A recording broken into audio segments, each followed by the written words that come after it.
오늘 시편은 할렐루야로 시작되어서 할렐루야로 끝이 나는 시편입니다. 할렐루야는 하나님을 찬양하라라는 의미로서 공동체를 향해 누구를 찬양해야 하는지를 분명히 알려주는 선언입니다. 많은 사람들은 세상의 사람들이나 혹은 상황들을 기뻐하고 높이기도 합니다. 위대한 사람들이 훌륭한 일을 했다고 당연히 칭찬하기도 합니다.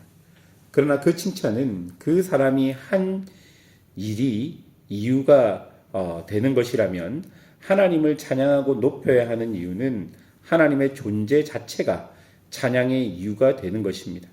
그래서 우리는 상황과 환경에 구애받지 않고 하나님을 찬양할 수 있어야 합니다. 설령 망했다 할지라도 하나님이 함께 계시면 그것으로 할렐루야 할 수 있는 것이 믿음의 선조들의 모습입니다. 사람들은 상황이 좋아지거나 혹은 어떤 사람이 훌륭한 일을 했다고 찬양하지만 하나님은 존재 자체로 찬양받기에 합당한 분이심을 우리에게 이야기해 줍니다. 그래서 2절은 어떻게 고백합니까? 나의 생전에 여호와를 찬양하며 나의 평생에 내 하나님을 찬송하리로다. 여러분, 생전에라는 말과 평생에라는 말은 주어진 시간과 주어진 자리에서 기회가 주어질 때마다 하나님을 찬양하겠다라는 것입니다. 여러분들은 하나님을 충분히 찬양하고 계십니까? 단순히 노래를 부르고 노래를 듣는 것이 아니라 그분의 존재와 그분의 사랑으로 그분으로만 만족하고 있냐는 그 질문일 것 같습니다. 하나님은 우리의 존재의 이유이시자 목적이 됩니다. 모든 것을 얻고도 하나님을 잃으면 모든 것을 잃은 것이 되고 모든 것을 잃고도 하나님이 함께 하신다면 다시 소생케 되는 은혜가 우리에게 있게 되는 것입니다.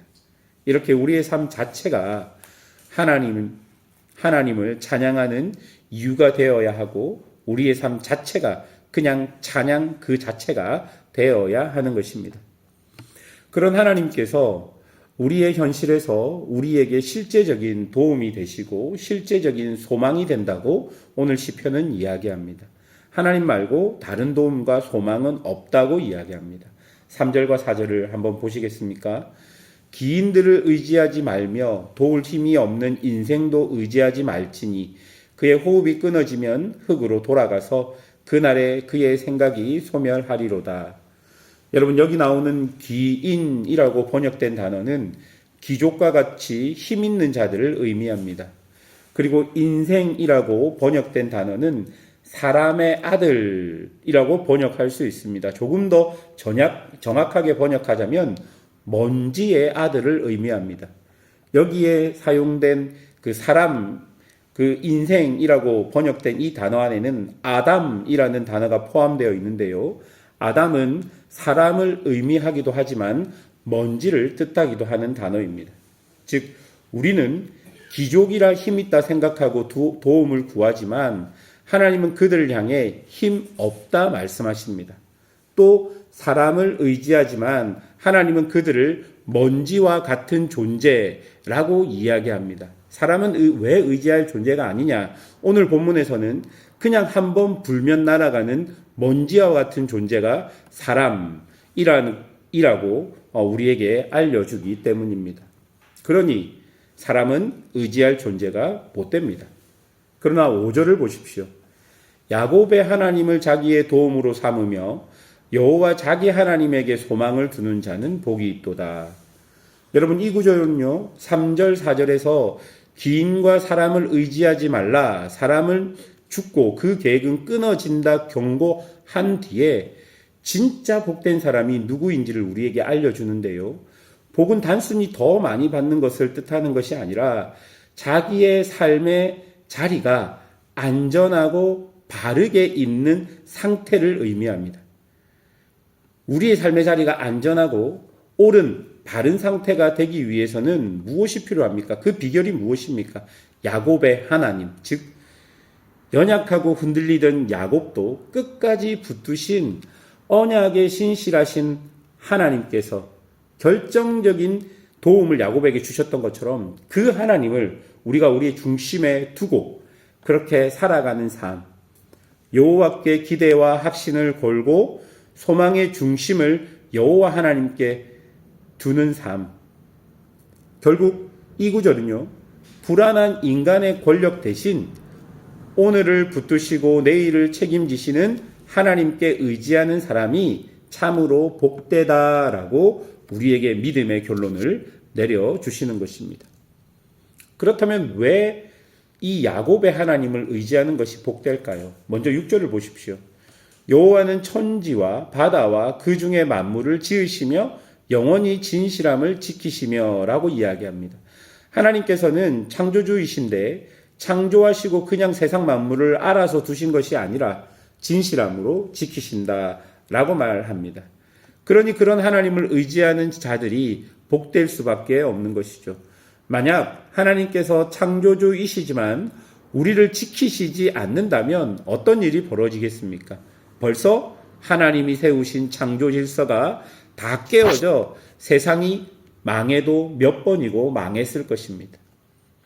여러분, 인류의 역사를 보면 흉악한 사람들이 권력을 잡고 흉악한 일들이 마치 정의인 양 세상을 지배해도 그런 것이 영원하지 않고 무너지고 또 세상 속에 이해할 수 없는 일들 속에서도 지금도 세상이 유지되는 이유가 무엇입니까? 바로 하나님께서 진실하게 우리를 지키시기 때문입니다.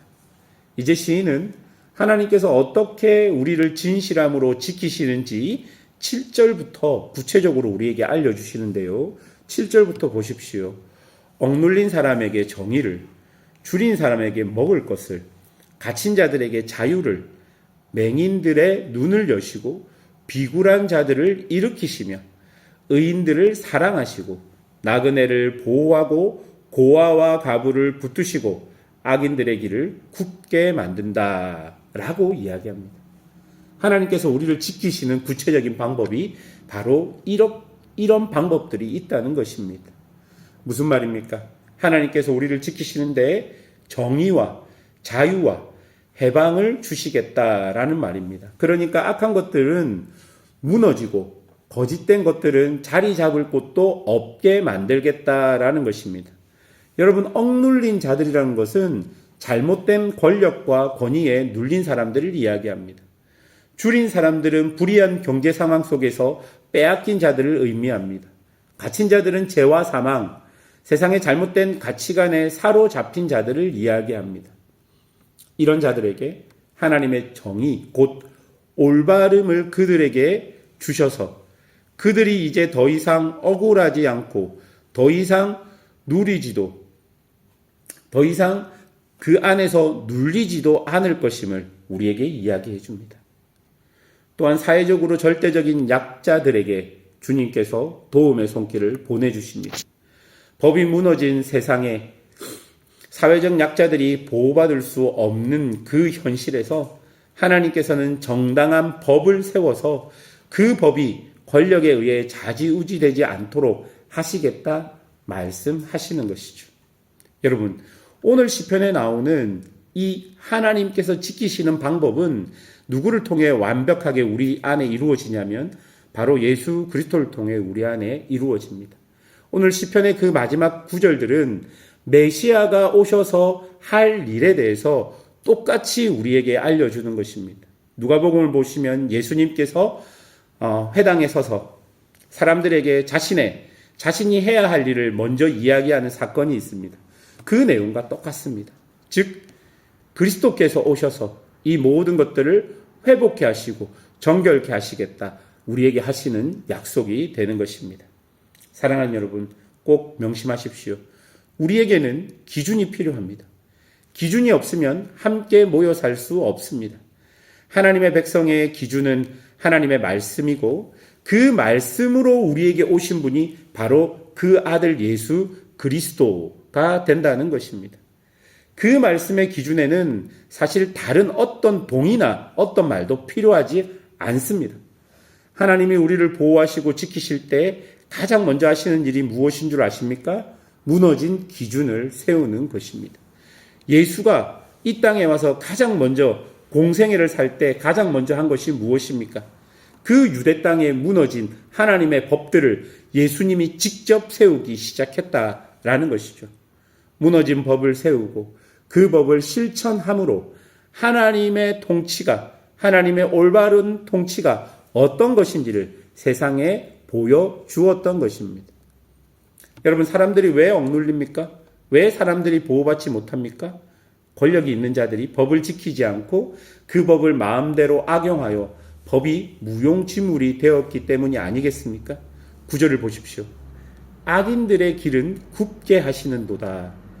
여러분, 이 말은요, 하나님께서 악인들의 뜻대로 되도록 만들지 않겠다라는 말을 하시는 것입니다.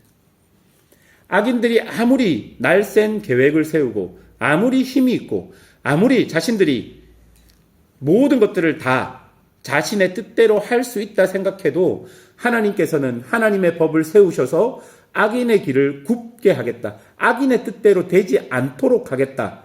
그렇게 하나님이 말씀하시는 것입니다. 반드시 하나님은 의인을 붙드시고 악인들을 꺾으실 것입니다.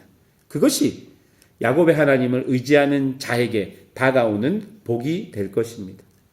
그러므로 시간과 공간을 넘어서는 하나님의 다스림 안에 있는 자들은 참된 복을 받은 자들입니다. 악인들이 우리의 길을 막아도 그들의 계획이 꺾일 것입니다. 그러니 하나님께 소망을 두고 참된 그분의 다스림을 갈망하며 주님 오시는 그날들을 소망하며 오늘을 사는 성도들이 되시기를 주님의 이름으로 축원합니다. 기도하겠습니다.